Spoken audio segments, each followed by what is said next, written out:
Welcome, dear traveler, to a story of journeys across calm waters and the building of new homes beneath vast northern skies. Before we begin, take a slow, deep breath. Let the concerns of your day drift away like leaves on a gentle stream. Whether you rest in the warmth of evening or the quiet of night, allow yourself to settle into comfort as we travel back across the centuries to a time when the world seemed wider and the horizon held endless possibilities. If you find peace in these gentle histories, you are always welcome to return. Now, let us step softly into a world of wooden ships and wooden hulls, where courage meant not the wielding of weapons, but the patience to sail unknown waters and the wisdom to build communities in unfamiliar lands. Picture, if you will, a fjord in western Norway in the spring of the year 870. The morning sun climbs slowly over the mountains, painting the snow-capped peaks in shades of rose and gold. The water lies smooth as polished glass, reflecting the sky above like a mirror. On the rocky shore, a small community stirs to life with the unhurried rhythm that has marked their mornings for generations. In the village of Orland, nestled between the mountains and the sea, there lived a farmer named Torsten Bjornson. Torsten was neither young nor old, having seen perhaps 40 winters pass through the valley. His hands were strong from working the thin soil of his hillside farm, and his eyes held the steady gaze of a man who understood both the generosity and the sternness of the northern lands. Torsten's farm sat on a gentle slope overlooking the fjord. It was not a large holding by any measure. The growing season in these northern latitudes was short, and the soil, though fertile enough, was shallow above the ancient bedrock. He kept a small herd of cattle, perhaps 8 or 9 head, whose milk provided butter and cheese for his household. A few sheep grazed the higher meadows in summer, their wool providing the thread that his wife, Astrid, would spin and weave through the long winter months. The farmhouse itself was a solid structure of timber and stone, built by Torsten's grandfather in his youth.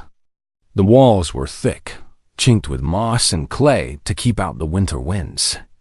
The roof was covered with turf, where grass and even small flowers grew in the warmer months, providing extra insulation against the cold. Inside, the central hearth was the heart of the home, its fire tended carefully and never allowed to go completely out. Even in the mildest weather, Astrid Torsdottir had married Torsten when both were young, and together they had raised 3 children to adulthood. Their eldest son, Magnus, now had a farm of his own on the opposite side of the valley. Their daughter, Ingrid, had married a skilled shipwright in a village 2 days' journey to the south. But their youngest son, Eric, still lived with them, helping with the farm work and learning the intricate skills needed to prosper in this demanding landscape. Torsten would often stand at dawn, as he did on this particular spring morning, looking out across the fjord toward the western horizon. The sea called to many men of the north, not with promises of violence or plunder, but with whispers of new lands, fertile valleys, and opportunities for those willing to face the unknown with determination and hope. In the village below Torsten's farm, near the water's edge, lived a man named Halvard, the shipwright. Halvard's hands held a different kind of knowledge than Torsten's soil-stained fingers. Where Torsten understood seeds and seasons, Halvard understood wood and water, the ways that oak and pine could be shaped and joined to create vessels that would carry families safely across the open ocean. Halvard's workshop stood on a flat piece of ground near the shore, where he could easily move his finished boats into the water. The building was open on one side, allowing light to flood the workspace where he and his 2 apprentices labored through the long summer days. The air inside always carried the sweet scent of fresh-cut wood and the sharper tang of pine tar. The craft of shipbuilding had been passed down through Halvard's family for as many generations as anyone could remember. His great-grandfather had built the trading ships that carried dried fish and furs to distant markets. His grandfather had refined the designs, creating vessels that sat lower in the water and could navigate shallow rivers as easily as deep fjords. His father had taught him the importance of selecting the right tree for each part of the ship, how the grain of the wood must run in certain directions to provide maximum strength with minimum weight. Halvard was currently working on a Nair, a broad-beamed cargo ship designed for long ocean voyages.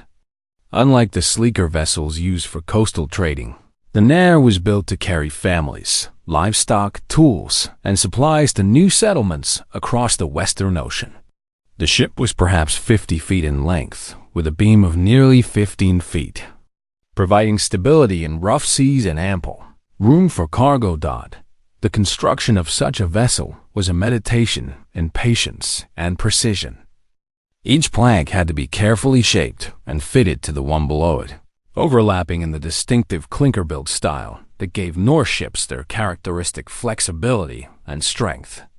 The planks were fastened with iron rivets, each one hammered and clinched by hand. Between the planks, Halvard and his apprentices pressed wool soaked in pine tar, creating a seal that would keep the sea outside where it belonged. The keel, the backbone of the ship, had been cut from a single oak tree, carefully selected for its straight grain and lack of knots. It had taken Halvard and 4 strong men an entire day to haul the timber from the forest and position it on the building blocks. The stem and stern posts rose gracefully from each end of the keel, curving upward in elegant lines that would cut through waves with minimal resistance. As Halvard worked, he often thought about the families who would entrust their lives to his craftsmanship. He knew that somewhere to the west lay islands and lands where Norse settlers were building new communities. His own cousin had sailed 5 years earlier to a place called Iceland, where volcanic soil produced abundant hay for livestock and the fishing grounds teemed with cod. The letters that occasionally arrived spoke of hard work and cold winters, but also of land available to any family willing to work it, of communities growing and prospering, of children being born into a new world. As spring deepened into early summer, the village of Orland hummed with purposeful activity. The decision had been made, not hastily, but after many long conversations around winter hearths, that a group of families would journey west to Iceland when the sailing season reached its peak. Torsten and Astrid had wrestled with this decision through many sleepless nights. Their farm was secure, their place in the community well established. Yet the valley was crowded now, with every viable piece of farmland already claimed and worked. For young Eric, there would be little opportunity here. He could work his father's land, eventually inheriting a portion of it, but never having a farm of his own to pass to his children. The reports from Iceland spoke of vast stretches of unclaimed land, valleys where a family could establish a farm many times larger than what Torsten had managed to build here. The growing season was similar, the winters perhaps even slightly milder due to the warming influence of the ocean currents. There were challenges, certainly. The land was young, still being shaped by fire and ice. There were no established markets, no wealthy landowners to purchase surplus goods. But for those willing to work hard and build slowly, there was opportunity. And so, as the snow melted from the high meadows and the first green shoots appeared in the barley fields, the families who had chosen to emigrate began their preparations in earnest. Astrid spent her days sorting through the household goods, making difficult decisions about what would make the journey and what would be left behind. The loom was too large, too heavy, but she would bring her spindle and a bag of prepared wool. The large iron cauldron that had served the family for generations would stay, but smaller pots and the precious iron griddle for baking flatbread would be carefully packed. Seeds were perhaps the most valuable cargo of all. Packets of barley and oats, carefully saved from last year's harvest. Onion sets and leek seeds. Even a few precious apple seeds, though it would be years before they produced fruit. Torsten worked with Eric to prepare their livestock for the journey. They would take 2 milk cows, both young and healthy, who had already proven themselves as good milkers. 4 sheep, carefully selected for their hardiness and quality of wool. A rooster and 6 hens to provide eggs and, eventually, meat. Each animal would need to be cared for during the voyage, fed and watered, kept as comfortable as possible in the confined space of the ship's hold. They worked on preserving food for the journey and the crucial first months in their new home. Fish were cleaned and dried on racks in the sun and wind. Butter was packed in wooden barrels, sealed with layers of salt to prevent spoiling. Cheese wheels were wrapped in cloth and stored in cool, dark corners. They smoked mutton over fires of green alder, the meat taking on the sweet, sharp flavor that would help mask any slight spoilage during the long months before they could harvest their own crops. Tools were gathered and assessed. Iron was precious, difficult to work, and essential for survival. Axes for felling timber and shaping planks. A broad-bladed spade for breaking ground. Scythes for cutting hay. Sickles for harvesting grain. Augers for drilling holes. Knives of various sizes for everything from slaughtering animals to carving wooden bowls. Each tool was examined carefully, sharpened, oiled, wrapped in wool to prevent rust during the sea voyage. Through the long days of early summer, when the sun barely dipped below the horizon before rising again, Halvard and his apprentices completed the Nair. The ship sat in her cradle now, fully planked and sealed. Her deck laid and her single mast stepped and stayed. The mast was a work of art in itself.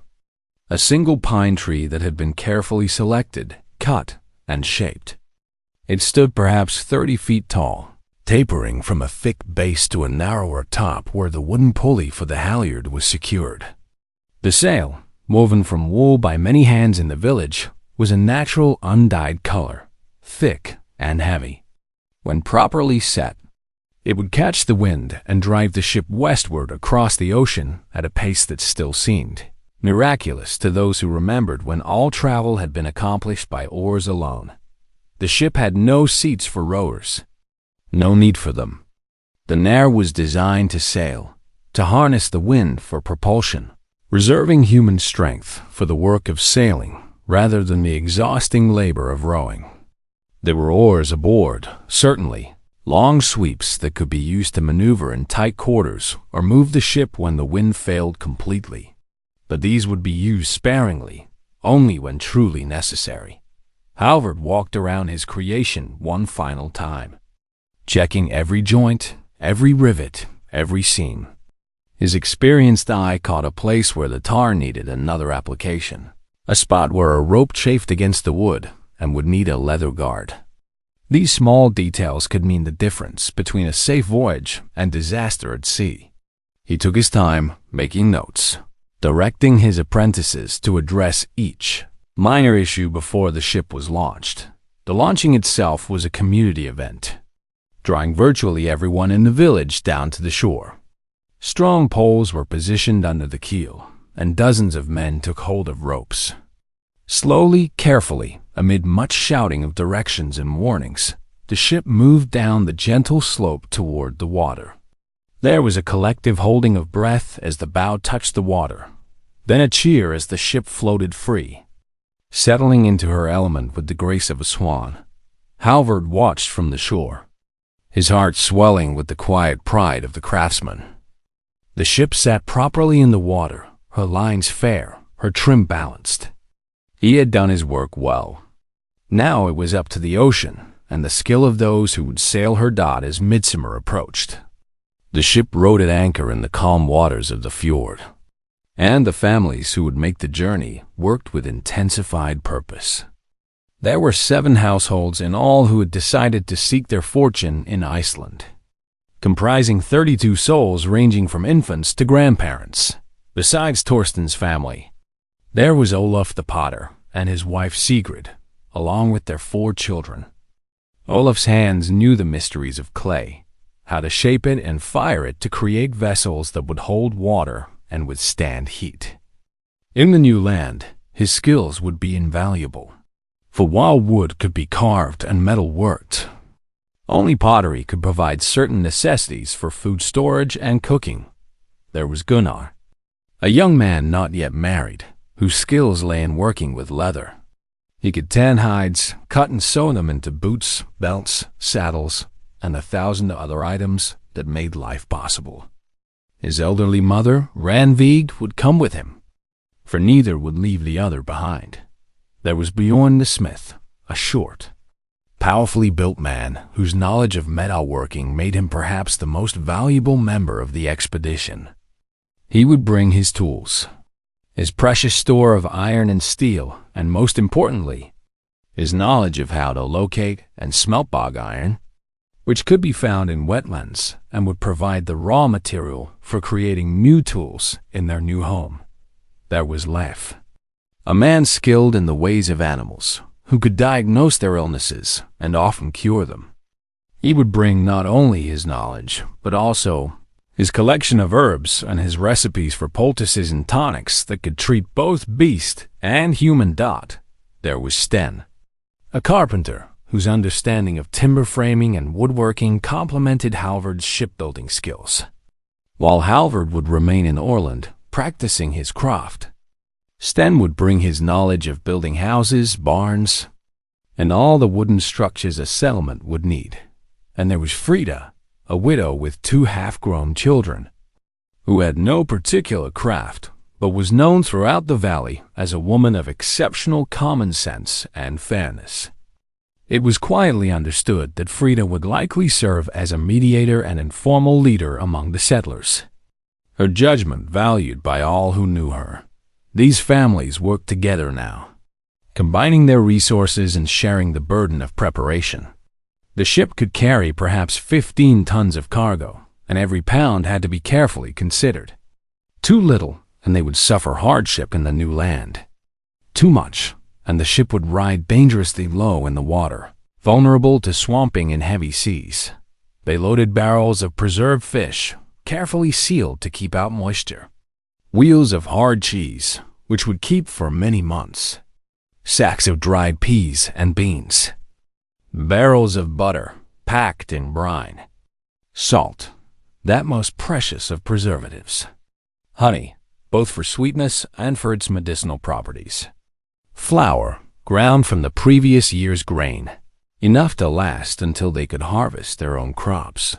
The livestock were settled in pens constructed in the center of the ship, where they would be most stable. The cows were given extra portions of hay in the days before departure, building their strength for the ordeal ahead. The sheep seemed to sense something unusual was happening, becoming skittish and difficult to manage. The chickens were placed in wooden crates, provided with food and water, resigned to their confinement with the philosophical acceptance that chickens bring to most situations. Tools and household goods filled every remaining space. Iron implements were wrapped carefully, protected from the salt spray that would surely soak everything at some point during the voyage. Seeds were packed in leather bags, then placed in wooden boxes lined with wool, protected as carefully as newborn infants. Lengths of rope, spare sailcloth, barrels of pine tar, blocks of beeswax, packets of needles, balls of thread, the 1,000 items needed to maintain and repair the tools and equipment they would depend on.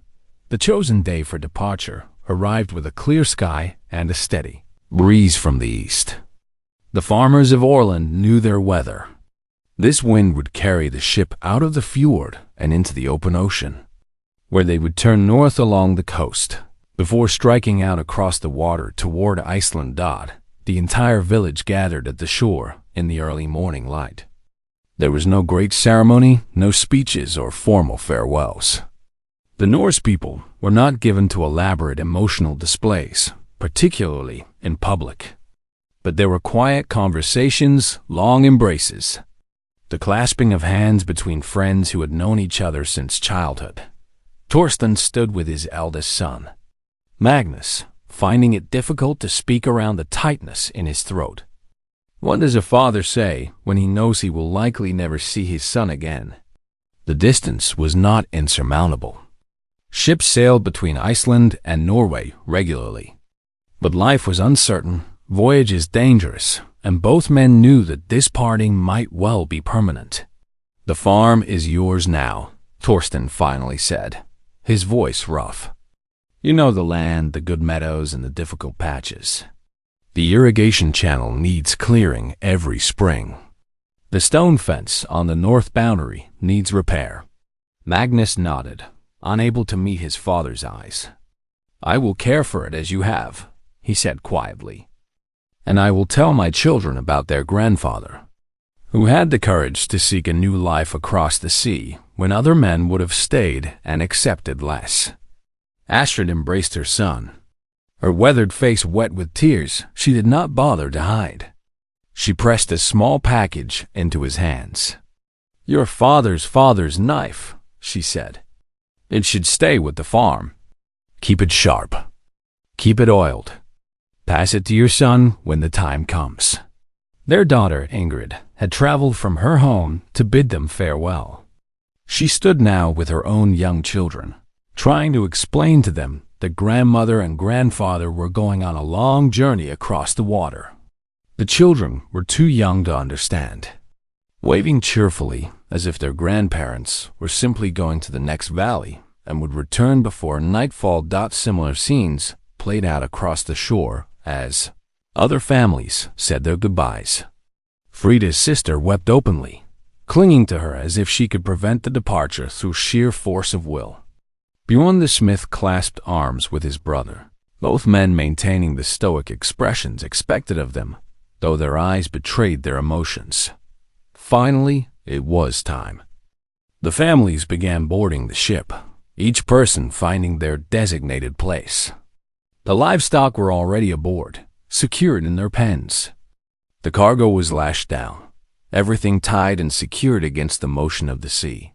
The sail was raised, the heavy wool catching the wind with a sound like distant thunder. Halvard himself was at the tiller, having agreed to captain the ship for this voyage.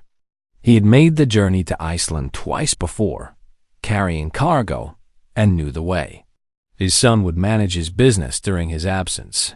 He would return to Orland with the ship once the settlers were safely landed, bringing back news of their arrival and, God's willing, positive reports about the land they would claim. The anchor was raised, streaming water and mud from the fjord bottom. The ship began to move, slowly at first, then with increasing speed as the wind filled the sail. The villagers on shore grew smaller, their shouted blessings and farewells becoming fainter.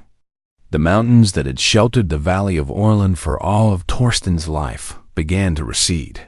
The familiar landscape transformed into something small and distant. Torsten stood at the rail, watching until the last glimpse of his former home disappeared around a bend in the fjord. Beside him, Astrid slipped her hand into his. No words were necessary. They had made their choice, cast their lot with the unknown. Whatever came next, they would face it together, as they had faced every challenge of their long marriage. Young, Eric stood at the bow, his face turned toward the west, toward the future. He felt no regret, only excitement and anticipation. The old life had been secure but limited. The new life would demand everything they could give, but it would be truly theirs, built by their own hands, shaped by their own choices. The ship moved steadily northward along the coast for 3 days, never venturing far from land. Halvard was experienced enough to know that there was no virtue in unnecessary risk. The coastal waters were well traveled, the harbors and beaches mapped in the memories of countless sailors.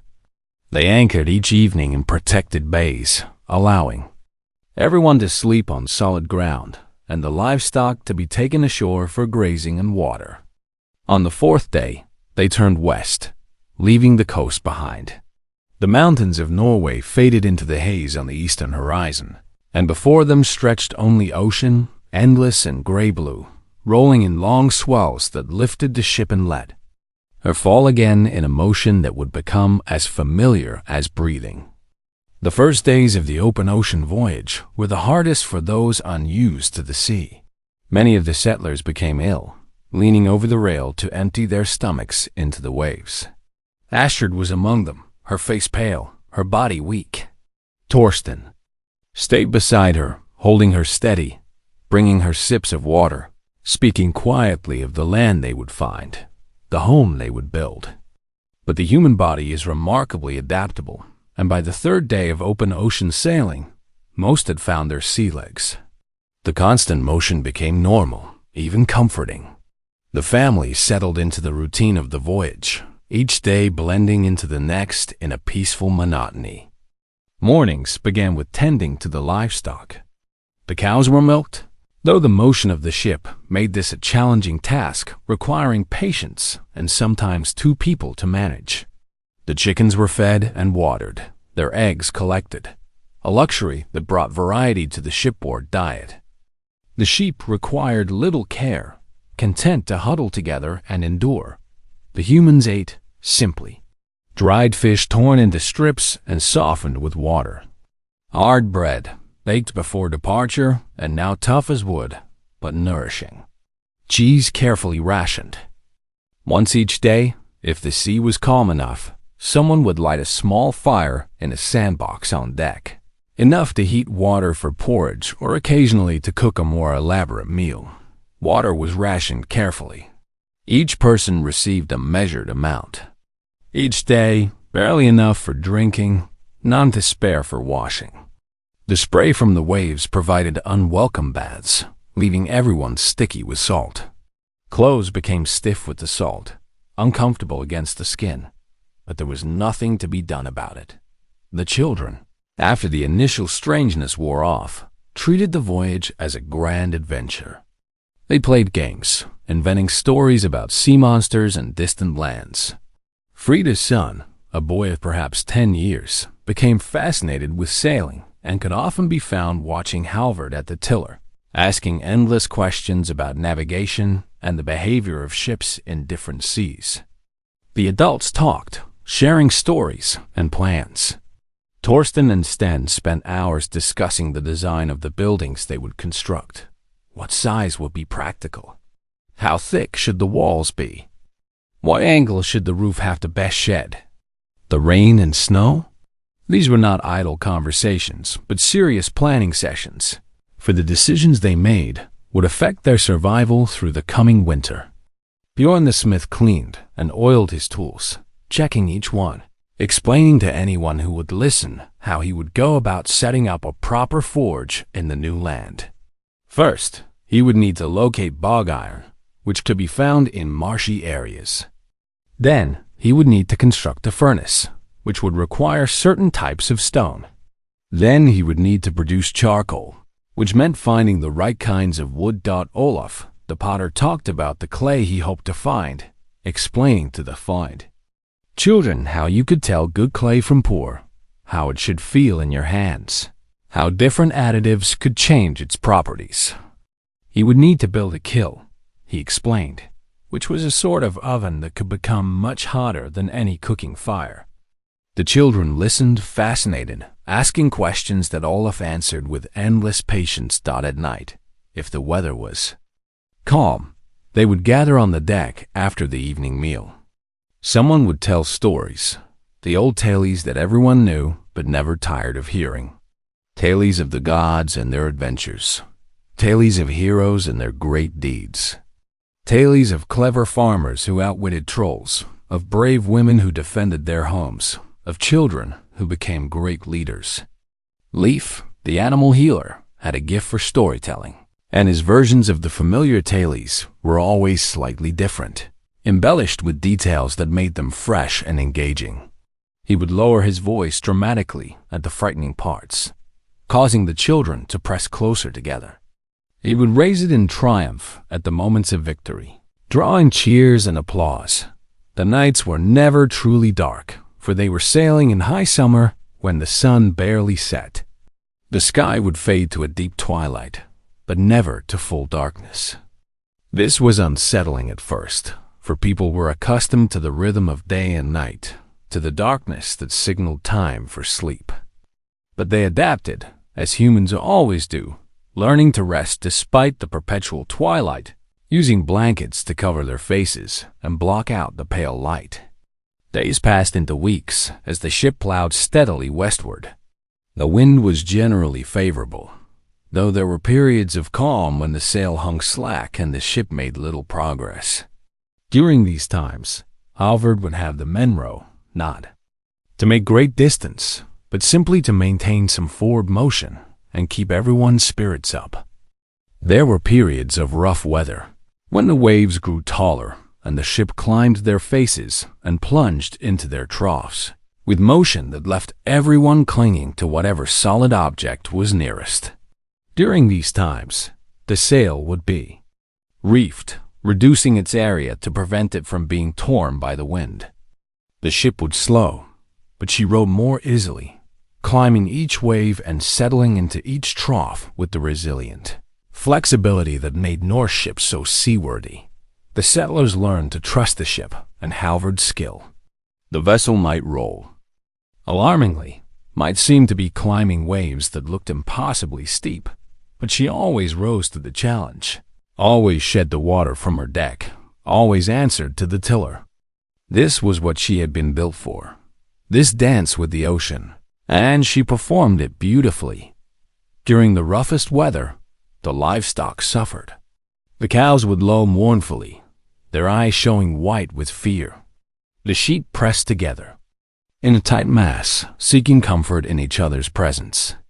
Only the chickens seemed largely unaffected, perhaps because the motion of the ship was not so different from the swaying of a branch in the wind, which their ancestors would have roosted upon before humans domesticated them. Between the rough patches came days of perfect sailing weather. The wind would blow steady from the east, neither too strong nor too weak. The sun would shine from a sky dotted with high white clouds. The sea would be a deep, clear blue, so transparent that they could see down into the depths, watching schools of fish pass beneath the hull, like shadows moving through an azure dream. On these perfect days, the voyage seemed less like a journey toward an uncertain future and more like a dream of flying, of being carried by invisible forces toward a destiny that had always been waiting for them. The children would laugh and play, forgetting entirely that they were on a small wooden vessel surrounded by thousands of miles of ocean. The adults would relax, talking quietly, sometimes singing old songs, feeling for brief moments that everything would be well, that they had made the right choice. Halvard used every skill he possessed to navigate. During the day, he watched the sun, noting its position, judging the ship's direction and the time of day. At night, during the brief periods when the sky darkened enough, he watched the stars, identifying the familiar patterns, checking the ship's heading against the eternal marks in the heavens. He watched the birds that would occasionally appear, for different species ranged different distances from land, and their presence gave clues about how far they had traveled. He watched the color of the water, the shape of the waves, the direction of the wind, synthesizing countless small observations into a growing certainty about their position. He had a length of knotted rope that he would throw overboard while watching a small piece of wood float past, counting the knots that passed through his hands in a certain time, thus measuring the ship's speed through the water. He had a lead weight attached to a line marked at regular intervals, which could be dropped overboard to measure the depth of the water, though they were far too deep here for this to be useful. Most important of all, he had experience and instinct, that mysterious knowledge that comes from having made a journey many times, from having internalized the rhythm of the sea and the language of the wind. He could feel when they were on course and when they had drifted. He could sense when they were approaching land long before any visual sign appeared. After 3 weeks at sea, when the voyage had become a sort of timeless existence that seemed as if it might continue forever, Halvard began to notice the signs he had been watching for. The color of the water changed subtly, taking on a greenish tint. The waves developed a different character, shorter and choppier. Birds appeared in greater numbers, larger species that nested on cliffs and rocky shores. "Tomorrow," he said quietly to Torsten as they stood together at the bow in the pale twilight of evening. "Perhaps the day after, but I think tomorrow." Torsten felt his heart quicken. After so long on the water, the thought of solid ground seemed almost foreign, something remembered from a distant dream. He tried to imagine what the land would look like, but found he could not. Every coastline he had ever seen had been Norwegian, steep mountains rising directly from deep water. This would be different. He knew, but how different he could not guess. That night, few people slept deeply. There was a tension in the air, an anticipation that kept everyone alert and wakeful. The children were told to settle down for the night multiple times, their excitement bubbling over into loud conversations and energetic games that disturbed the would-be sleepers' dot as the sun climbed higher the following morning, painting the few clouds in shades of pink and orange. A dark line appeared on the western horizon. At first, it was so faint that it might have been mistaken for clouds, but it did not change shape or move as clouds would. It grew slowly more distinct as the hours passed, and the ship drew nearer dot by midday. There could be no doubt. Land. The coast of Iceland rose before them, exactly where Halvard had predicted it would be. The settlers crowded to the bow, straining their eyes for details, seeing at first only the dark mass against the sky, then gradually making out features. Mountains, certainly, but different from the Norwegian peaks, darker, starker, obviously volcanic in origin. Halvard turned the ship north, following the coast, looking for the landmarks he remembered from his previous voyages. They passed high black cliffs where seabirds nested in such numbers that their calls created a constant din that could be heard even over the wind and waves. They passed long beaches of black sand, unlike any sand the settlers had seen before, composed of volcanic rock ground fine by the pounding surf. They sailed past several fjords, deep indentations in the coast that looked promising, but Halvard continued northward. He was taking them to a specific area, a wide bay where he knew several settlements had been established. There they would receive news, learn what areas had been claimed and what remained open, perhaps receive advice and assistance from those who had made the journey before them, as afternoon faded toward evening. They entered the bay Halvard had been seeking. The water was calmer here, protected from the ocean swells by the arms of land that reached out on either side. The ship glided smoothly forward, and now they could see details of the shore. Green meadows stretched back from the water's edge. Small clusters of buildings, farmhouses and outbuildings, spoke of human presence and activity. A few small boats put out from shore, their crews calling greetings in Norse, welcoming the newcomers. These were the families who had arrived in previous years, now established enough to help others make the transition they themselves had struggled through. The ship reached the shore, just as the low sun painted everything in golden light. Halvard guided her expertly to a gently sloping beach, and as the keel touched the sand, a dozen willing hands reached to catch ropes and help pull her higher, out of reach of the tide. Stepping onto the beach after 3 weeks at sea was a strange experience. The ground seemed to move, swaying beneath their feet, as if it were still the deck of the ship. Several people stumbled, unused to the sensation. Children ran a few steps, then sat down abruptly, their sense of balance confused. Even the livestock seemed uncertain, taking tentative steps, testing this new surface that neither pitched nor rolled but gradually the solidity reasserted itself. The ground was firm. The air smelled of grass and earth, not salt spray. The change was profound, as if they had passed through a gateway into a new world, which in many ways they had. The established settlers welcomed them warmly.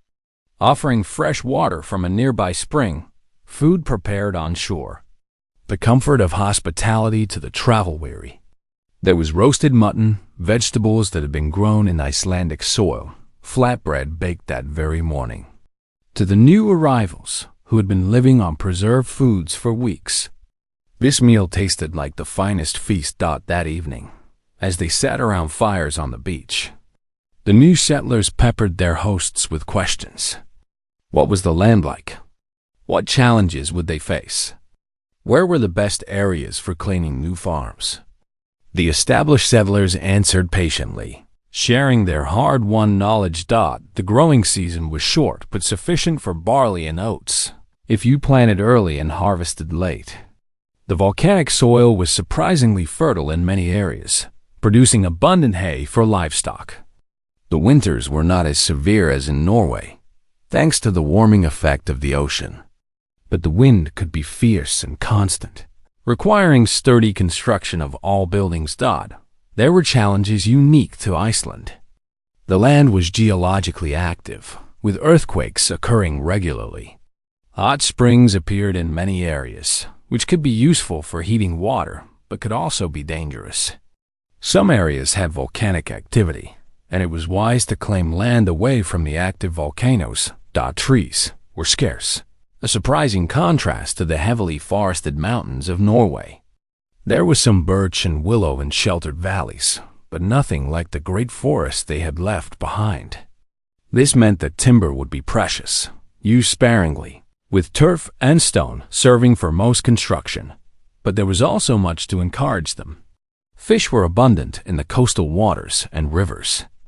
Seabirds could be harvested for eggs and meat. The grass grew thick in the summer, providing ample hay for livestock. Most importantly, there was land, vast stretches of unclaimed valleys and meadows, available to anyone willing to work them. As the fires burned low, and the settlers prepared to sleep on solid ground for the first time in weeks, Torsten felt a sense of cautious optimism. Yes, there would be challenges. Yes, the work ahead would be difficult. But they had made the crossing safely. They had arrived in a land that offered possibilities. Tomorrow, tomorrow, they would begin the work of finding their permanent home and building the life they had dreamed of during those long weeks at sea. The children slept soundly that night, exhausted by the excitement of arrival and the strange sensation of unmoving ground beneath them. The adults slept less easily, their minds already racing ahead to the tasks that awaited. But they slept under open sky, on solid earth, breathing air that smelled of grass and distant flowers. And that alone was a kind of homecoming. The following days were spent in exploration and consultation. Halvard would remain for only a short time before returning to Norway with his ship, so the settlers needed to make their decisions quickly. Several of the established farmers offered to guide them to unclaimed areas that might suit their needs. Torsten, Sten, and Bjorn rode borrowed horses inland, following an established settler named Ketil, who knew the surrounding valleys well. They traveled through landscapes that were at once familiar and strange. The general shape of the land, valleys carved by ancient glaciers, meadows watered by clear streams, mountains rising in the distance, reminded them of Norway. But the details were different in countless small ways. The rock was darker, clearly volcanic, with a porous texture unlike the granite and gneiss of their homeland. There were no tall trees to block the view, giving the landscape an open, expansive feeling. The grass grew thick and lush, benefiting from the frequent rains and volcanic soil. Wildflowers bloomed in profusion, species they did not recognize, adding splashes of color to the green meadows. After a day's ride, they came to a valley that made Torsten catch his breath. A river ran through its center, clear water flowing over a bed of dark stones. The valley was perhaps half a mile wide, stretching several miles into the mountains. Meadows of knee-high grass covered the valley floor, while low hills on either side provided shelter from the wind. To the north, The land rose gradually toward a mountain whose peak still held snow even in summer. "No one has claimed this yet," Catil said, gesturing to encompass the valley. The settler who was considering it chose a different location, closer to the coast. "It's a good valley. The soil is fertile. The river never runs dry. There's enough grazing for a large herd, and the meadows will provide abundant hay for winter." Torsten dismounted and walked into the meadow, feeling the soft grass beneath his feet. He knelt and took a handful of soil, dark and rich, still slightly damp from recent rain. He looked up at the mountains, noting the direction of the sun, calculating how the light would move across the valley through the seasons. "There," he said, pointing to a slight rise near the center of the valley, close to the river, but elevated enough to avoid spring flooding. "That's where we should build." Sten walked the area with him, professional eyes assessing the terrain. "Good drainage," he noted. "Protection from the north wind. Close to water. Yes, this is a good site." Bjorn was already examining the rocks near the river, looking for stones suitable for building foundations and a forge. "There's bog iron here," he said suddenly, excitement in his voice. He pointed to an area where the ground was marshy, dark sediment visible through the shallow water. "See the rust-colored deposits?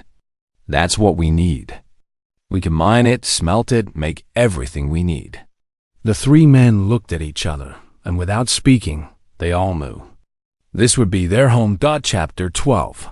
The claiming. According to the customs that were developing among the Icelandic settlers, claiming land involved both practical and ritual elements. The practical element was simple. You had to be able to carry fire around the boundaries of your claim in a single day. This limited claims to reasonable sizes that a person could actually work. Torsten rose before dawn the following day, carrying a torch lit from the communal fire at the settlement. He began at the southern edge of what he hoped to claim, where the valley narrowed and rocky outcrops made farming impossible. From there, he walked east, following the base of the hills that formed the valley's eastern wall. It was a good walk, several miles, and Torsten moved at a steady pace, his torch held high. Every 100 paces or so, he would stop and light a small pile of dried grass and wood that Sten had placed the previous day, marking the boundary with fire that would be visible to anyone watching. He walked through stands of low willow, through meadows where the grass reached his waist, along rocky slopes where only moss and lichens grew. The morning sun climbed as he walked, painting the landscape in ever-changing light. Birds sang in the willow thickets. A fox watched him from a distance, curious but unafraid. At the northern end of the valley, where the land began rising toward the mountains, Torsten turned west. This would be the northern boundary, beyond which was land too steep and rocky for farming. Though the sheep could graze there in summer, the western boundary followed another line of hills, creating the valley's western wall. Torsten paused here at midday, eating bread and cheese that Astrid had packed for him, resting briefly before continuing. His legs were tired, but his heart was light. With each step, he was claiming not just land, but a future for his family. The final leg of the journey brought him back to the southern end of the valley as the afternoon sun began its long, slow descent toward evening. As he lit the final fire, completing the circuit, Eric and Astrid appeared, having followed his progress from a distance. They stood together, the three of them, looking out over the land that was now theirs. "It's good land," Astrid said quietly. "We will make a good life here." Eric said nothing, but his eyes were bright with anticipation. This was his inheritance, the farm he would build with his own hands, the legacy he would someday pass to his own children. Chapter 13. The building begins the next morning. All 7 families gathered at the site Torsten had chosen for his buildings. The Icelandic custom was clear. Neighbors helped each other build, for no single family could construct the substantial buildings needed to survive the winter alone. They would build together, starting with Torsten's farm then moving on to the next, until all were housed. Sten directed the work with quiet authority. The first task was to mark out the dimensions of the main hall, the longhouse that would serve as home, barn, and gathering place.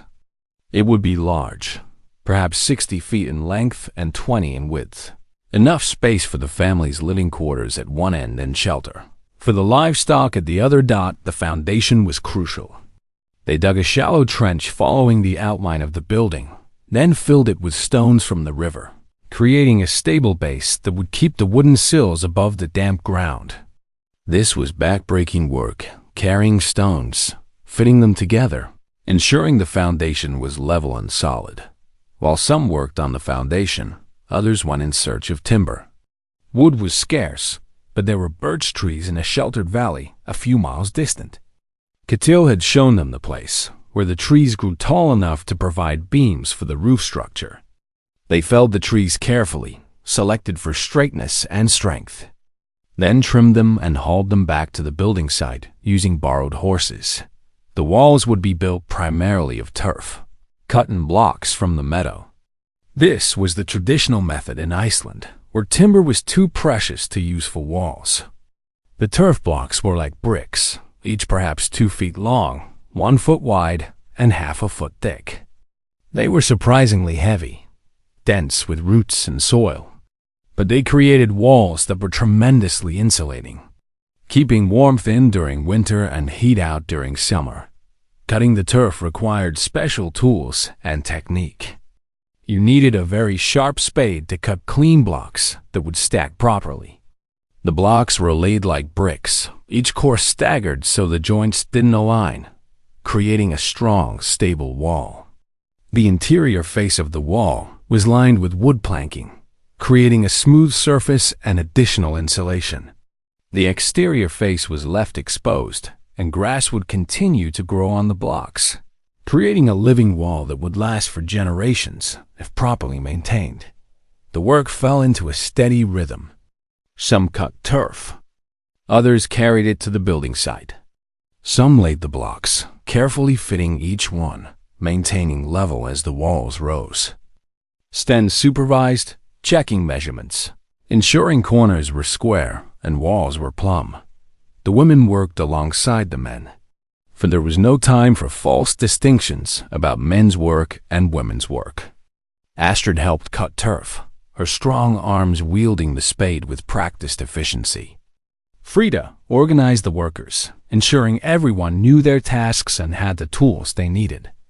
Sigrid, Olaf's wife, kept everyone supplied with food and water, preparing meals over an open fire, ensuring the workers maintained their strength. The children helped too, performing tasks suited to their abilities. They carried small stones for the foundation, brought tools to the workers, watched over the younger children who were too small to help. Even the smallest felt they were contributing to this great work. Chapter 14. The rising walls. As the days passed, the building took shape. The turf walls rose slowly, course by course, reaching knee height, then waist height, then shoulder height. The work was meditative in its repetition. The same motions performed thousands of times. Cut, carry, place, check, cut, carry, place, check. Conversations developed naturally as people worked side by side. Torsten found himself working often next to Bjorn, and they talked about their plans, their hopes, their memories of Norway. Bjorn spoke of his decision to leave, how his small forge in Norway could never grow because there were already too many smiths. Here, he would be the only smith for many miles. His services essential, his skill valued. Gunnar the leatherworker labored alongside Sten, learning about construction techniques, asking questions about measurements and angles. Sten was a natural teacher, explaining not just what to do but why, helping Gunnar understand the principles that would allow him to maintain and repair buildings in the years to come. The women, too, found companionship in their shared work. Astrid and Frida discovered they had similar views on many things, forming a friendship that would last the rest of their lives. Sigrid, younger and less experienced, sought their advice on everything from child rearing to preserving food, finding in them the mother figures she had left behind in Norway. When the walls reached their full height, perhaps 7 feet at the sides and 10 at the gable ends, the time came to frame the roof. This was delicate work requiring all of Sten's skill. The birch poles that would support the roof were heavy and unwieldy. They had to be positioned precisely, their ends fitted into notches carved in the gable end walls, the structure triangulated for maximum strength. A dozen men worked together to raise the first major beam, the ridgepole that would run the length of the building at its highest point. On Sten's count, they lifted in unison, walking the heavy pole upright, then maneuvering it into position.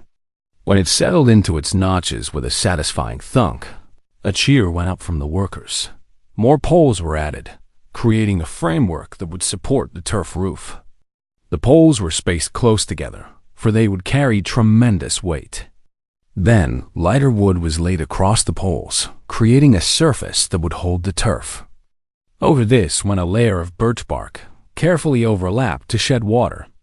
And finally, more turf blocks were laid, creating a roof perhaps 2 feet thick that would insulate better than any modern materials as the roof took shape. The building began to look like a home. The dark walls and grass-covered roof seemed to grow organically from the landscape, as if the building had always been there. As natural as the hills and the river. Chapter 15. The interior space, with the exterior largely complete. Attention turned to making the interior livable. The floor was paved with flat stones from the river, carefully fitted together to create a smooth, level surface that would remain dry even in the wettest weather.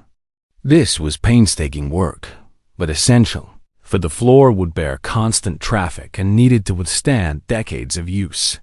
The interior was divided into sections. At one end would be the family's living space, with sleeping benches built along the walls, a central hearth for cooking and warmth, and storage areas for food and tools. At the other end would be the byre, where the livestock would shelter during winter, their body heat contributing to warming the entire building. The division between the two areas was not complete. There was no solid wall, only a partial barrier that allowed heat to circulate while keeping the animals somewhat separate from the human living space. The Norse had learned long ago that shared housing with livestock was practical in harsh climates. The animals provided warmth, and their presence made it easier to tend them during winter storms. The sleeping benches were built with storage space beneath them, cunningly designed boxes and compartments where clothing, tools, and precious items could be kept safe and dry. The wood was smoothed carefully, for rough wood would snag clothing and scratch skin. The benches would be covered with straw mattresses, providing reasonably comfortable sleeping surfaces. The hearth was perhaps the most important feature of any Norse home, and its construction was supervised by Leif, who had experience with such things. It needed to be positioned to provide maximum warmth while allowing smoke to escape. There was no chimney in the modern sense, only an opening in the roof that could be partially covered in very cold weather, accepting some smoke in the living space in exchange for better heat retention. The hearth itself was a rectangle of stones, large flat pieces carefully fitted together to create a fire-safe surface. Around it, the floor stones were replaced with a thick layer of clay, providing additional fire protection. Iron hooks were installed above the hearth for hanging cooking pots and kettles. Shelves were built along the walls for storing dishes, tools, foodstuffs, all the 1,000 small items a household needs. Some shelves were simple planks. Others were more elaborate, with carved decorations that spoke of Sten's skill and artistry. Even in this practical building, there was room for beauty, for the human need to create something pleasing to the eye. Chapter 16. The completion 6 weeks after the work began. Torsten's longhouse was complete enough for occupation. It was not entirely finished. There would be years of improvements and additions, but it was sound, weathertight, and ready to serve as a home. The day they moved in was not marked by any great ceremony. Astrid simply began carrying their possessions from the temporary shelters they had been living in, arranging them in the new space. Torsten brought the livestock into the byre, settling the cows in their stalls, penning the sheep, setting up roosts for the chickens. Eric gathered wood for the hearth, then carefully transferred fire from the communal fire pit to their new home. As the flames caught and grew, filling the longhouse with flickering light and welcome warmth, the three stood together, watching. "It's a good house," Torsten said finally. "Strong, it will last." Astrid ran her hand along the smooth wood of a shelf, feeling its solidity. "It needs hangings on the walls," she said practically, "and cushions for the benches, and a dozen other things. But yes, it's a good house. It will be a good home." That evening, they invited all the families who had helped build the house to share their first meal in the new space. It was a simple meal: roasted mutton, flatbread, cheese, dried berries softened in water, but it was shared in warmth and friendship. And that made it a feast. Halvard was there, for his ship would depart the following day. He raised a cup of weak ale and offered a toast. "To Torsten and Astrid and Eric," he said, "may this house shelter you through many winters. May you prosper here. May your descendants remember with pride the courage you showed in crossing the sea and building a new life." Everyone drank, and there were many similar toasts, each family offering their blessings and good wishes. When the meal was finished and the visitors had departed to their own temporary shelters, Torsten and his family settled into their new home for their first night. The fire burned low on the hearth, casting gentle shadows on the walls. Outside, the wind whispered across the valley, but inside it was warm and quiet. In the byre, the livestock settled down with contented sounds. In the living space, on their new sleeping benches, three people lay down to rest, exhausted from weeks of labor but satisfied in a deep, fundamental way. They had crossed the ocean. They had claimed land. They had built shelter. Tomorrow would bring new challenges, preparing fields for planting, building fences, gathering hay for winter. But tonight, they were home. Chapter 17. The rhythm of the seasons as summer faded into autumn. All 7 families completed their buildings and settled into the work of preparing for their first Icelandic winter. The valley became dotted with longhouses, each similar in construction but different in details, each reflecting the personality and priorities of the family who had built it. The work was endless but satisfying. Fields needed to be prepared for next spring's planting, which meant clearing stones, breaking up the turf, preparing the soil. Hay needed to be cut and stored, for the livestock would need fodder through the long months when snow covered the ground. Fish needed to be caught and preserved, for they were an essential protein source that would supplement their diet. Torsten and Eric worked side by side, developing the rhythm of partnership that would characterize their relationship in the years to come. They built fences to contain the livestock, using the abundant stones they cleared from the fields. They constructed a turf-covered hay barn where the summer's cutting would be stored safe from weather. They dug a root cellar lined with stones where vegetables and other foods could be kept cool and fresh. Astrid tended a kitchen garden near the house, coaxing vegetables from seeds she had brought from Norway. Onions and leeks, cabbage and turnips, herbs for cooking and healing. The volcanic soil was so fertile that the plants grew with startling vigor, exceeding anything she had achieved in Norway's thin mountain soil. She also worked on making the house more comfortable, weaving wall hangings from wool she had brought and wool sheared from their sheep. The hangings served both practical and aesthetic purposes, providing additional insulation while adding color and beauty to the interior. She sewed cushions stuffed with down collected from nesting seabirds, making the sleeping benches more comfortable. She organized the storage spaces, finding a place for everything, creating order from chaos. As autumn deepened, the work focused increasingly on preparations for winter. More wood was gathered, though it had to be sought from distant valleys where birch grew. Peat was cut from boggy areas, dried, and stacked near the house, for it would be the primary fuel through the winter months. Food preservation became the priority, with fish being dried and smoked, meat being salted, vegetables being stored in the root cellar. The established settlers had warned them that the first winter was always the hardest, when supplies were limited and you were still learning the particular challenges of your new location. But the 7 families worked together, sharing resources and knowledge, helping each other prepare. Chapter 18. The first winter came gradually to the valley. First, the leaves on the low willows turned golden, then brown. The grass stopped growing, turning from green to tan. The days grew shorter, though never truly dark. For even in winter, the northern sky maintained a sort of twilight most of the day. Then came the first snow. Light flakes that melted on contact with the still warm ground. But more followed, and soon the valley was blanketed in white, transforming the landscape into something from a dream. The river continued to flow, but ice formed along its edges, growing thicker as the cold deepened. Inside the longhouse, life contracted into the warm space around the hearth. The livestock at the other end of the building provided both warmth and constant company, their breathing and occasional sounds a reminder that life continued even in the depths of winter.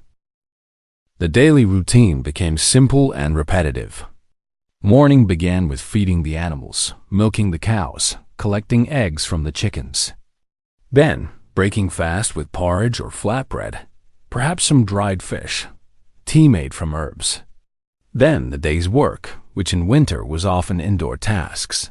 Torsten repaired tools, carved new handles to replace ones that had broken, maintained the equipment they would need come spring. Eric learned these skills at his father's side, his young hands growing more skilled with each passing day.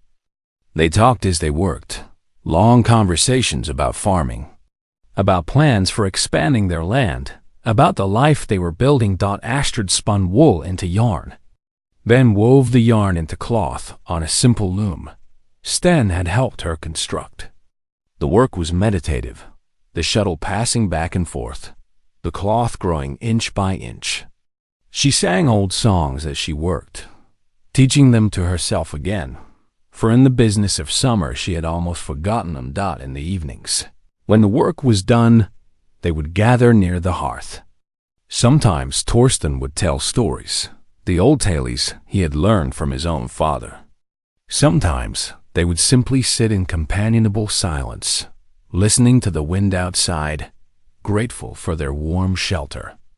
Sometimes neighbors would visit, trudging through the snow to spend an evening in company, sharing news, sharing stories, alleviating the isolation that winter imposed. These visits were highlights of the winter, breaking the monotony, providing human connection that all people need. Frida became the unofficial coordinator of such gatherings, organizing them so that every family hosted in turn, ensuring that no one became too isolated. The visits also served practical purposes. Bjorn would bring his tools and repair broken implements. Gunnar would bring leather and mend woolen boots and belts. Olaf would bring clay vessels he had crafted and fired. They would trade and barter, discuss plans for spring, share knowledge and advice. Chapter 19. The spring awakening. As winter gradually released its grip, the valley began to transform once more. The snow melted, first from the south-facing slopes, then from the valley floor, until only the highest peaks retained their white caps. The river, swollen with meltwater, rushed and roared, carrying ice and debris from the mountains. The grass began to grow again, first as tiny green shoots barely visible against the brown mat of last year's growth. Then with increasing vigor as the days lengthened and the sun climbed higher in the sky. Wildflowers bloomed in profusion, transforming the valley into a carpet of color. This was the crucial season when the year's work truly began. Fields had to be plowed and planted, for the growing season was short and every day counted. The livestock had to be driven to summer pastures in the higher meadows, where they would graze and grow fat. Repairs had to be made to buildings and fences damaged by winter storms. Torsten and Eric worked from dawn until the late evening, racing against time to get their barley and oats planted. The soil, frozen solid through the winter, had thawed into workable earth that smelled rich and promising. They guided their ox-drawn plow back and forth across the field, turning the turf, breaking up the soil, creating furrows for the seeds. Behind them, Astrid walked with a bag of seeds, carefully dropping them into the furrows at precise intervals, neither too close nor too far apart. This was knowledge born of generations of farming, the understanding of exactly how much space each plant needed to thrive without wasting precious seeds. When the planting was complete, they could only wait and hope, trusting that the combination of fertile soil, adequate rain, and sufficient sunshine would produce the harvest they needed to survive another winter. Chapter 20. The growing time summer in Iceland was a season of constant activity and perpetual light. The sun barely set, creating days that seemed to have no end. People worked until exhaustion forced them to rest, then rose after a few hours of sleep to work again. The crops grew with visible speed in the long daylight hours. The barley and oats that had been tiny green shoots became a waving field of grain, heading out and beginning to ripen as summer reached its peak. The vegetables in Astrid's garden swelled and matured, providing fresh food that was a welcome change from the preserved foods that had sustained them through winter and spring. This was also the season for gathering and preserving. The hay had to be cut and dried, a critical task that required good weather and constant vigilance. Cut too early, and the hay would be green and lose nutritional value. Cut too late, and the grass would be too mature, less palatable to livestock. And once cut, the hay had to dry thoroughly before being stored, or it would mold and become useless. The entire community worked together on haying, moving from farm to farm to ensure everyone's meadows were cut in time. They worked with sides, moving in practiced rhythm, the sound of blades cutting through grass a sort of music. Behind them came others with rakes, spreading the cut hay to dry in the sun and wind, turning it periodically to ensure even drying when the hay was thoroughly dry.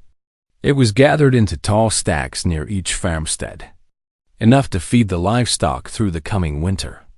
The size of these haystacks became a point of pride, for large stacks spoke of industry and successful land management.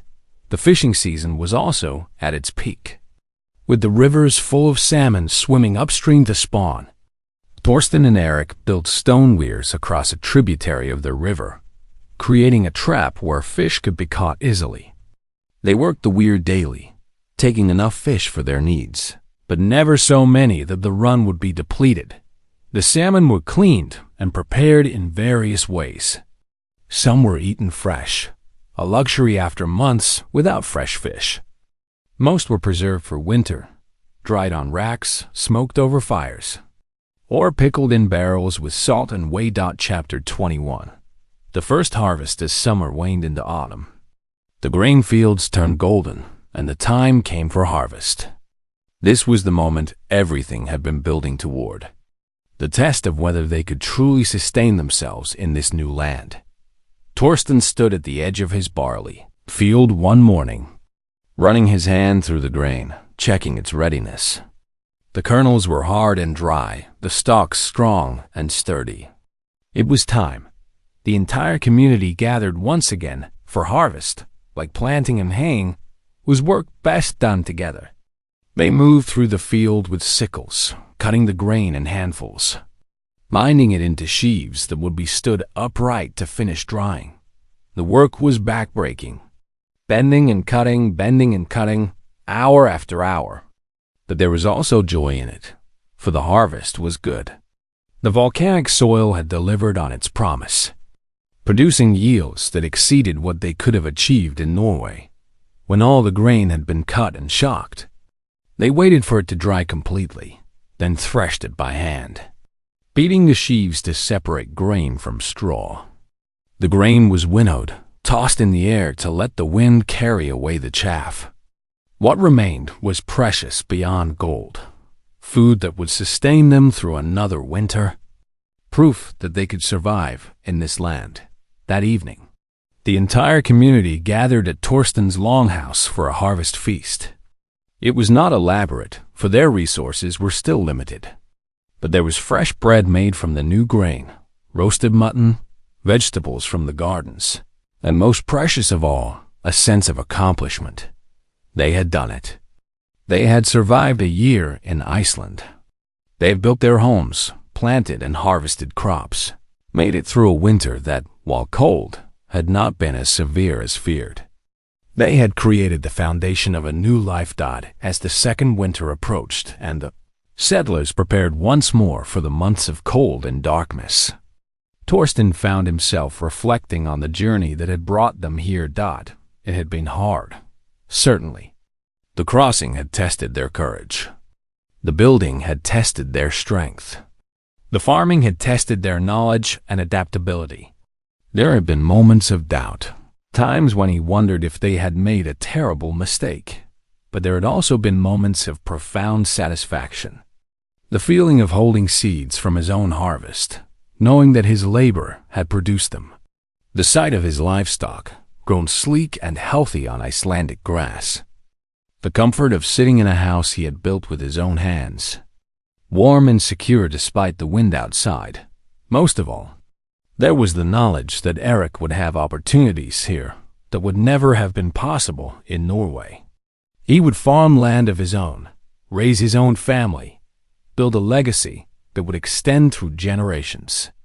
The sacrifice had been worth it. One evening, as they sat around the hearth with winter closing in once more, Eric asked his father if he missed Norway, missed the farm where he had been born, the valley he had known all his life. Torsten was quiet for a long moment, considering. "I miss certain things," he said finally. "The faces of people I grew up with, the taste of my mother's cooking, the particular way the light falls on the mountains at dawn. But do I regret leaving? No. We made the right choice, your mother and I. This is your land now, Eric. Build it well. Make it prosper. Raise your children to value what they have and to remember the courage it took to create it." Outside, the first snow of the new winter began to fall, soft white flakes drifting down from a darkening sky. Inside, the fire burned warm, the livestock breathed softly in their stalls, and three people sat in comfortable silence, at home in a land they had claimed through courage and labor. The settlement prospered over the years that followed. Torsten and Astrid lived to see their grandchildren born, to see Eric take over the farm and manage it with skill and wisdom. The 7 families who had arrived together remained close, their children intermarrying, creating bonds of kinship that would last for generations. Alvard made several more voyages between Iceland and Norway, bringing new settlers, carrying letters and goods between the old world and the new. Eventually, he grew too old for the rigors of ocean sailing and settled in Iceland himself. His skills as a shipwright always in demand. Other settlers arrived, claiming the valleys that surrounded the original 7 farms. A community developed with its own gathering places, its own traditions, its own identity. They were no longer Norwegians living in exile. They were Icelanders, people of this volcanic island, shaped by its particular challenges and opportunities. The longhouse that Torsten built stood for many generations, sheltering his descendants through countless winters. Eventually, it was replaced by a larger, more modern structure, but some of the original timbers were incorporated into the new building, a link to the courage and determination of the first settlers. And quiet evenings, when the wind whispered across the valley and the northern lights danced in the sky.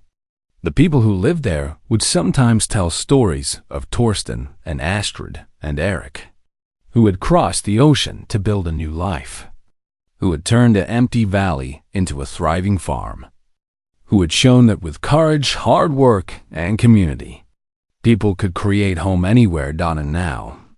Dear listener, as our story comes to its gentle close, may you rest peacefully, dreaming perhaps of distant valleys and brave journeys, of ships crossing calm seas and families building homes in new lands.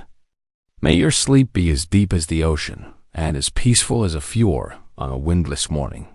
Good night. The end.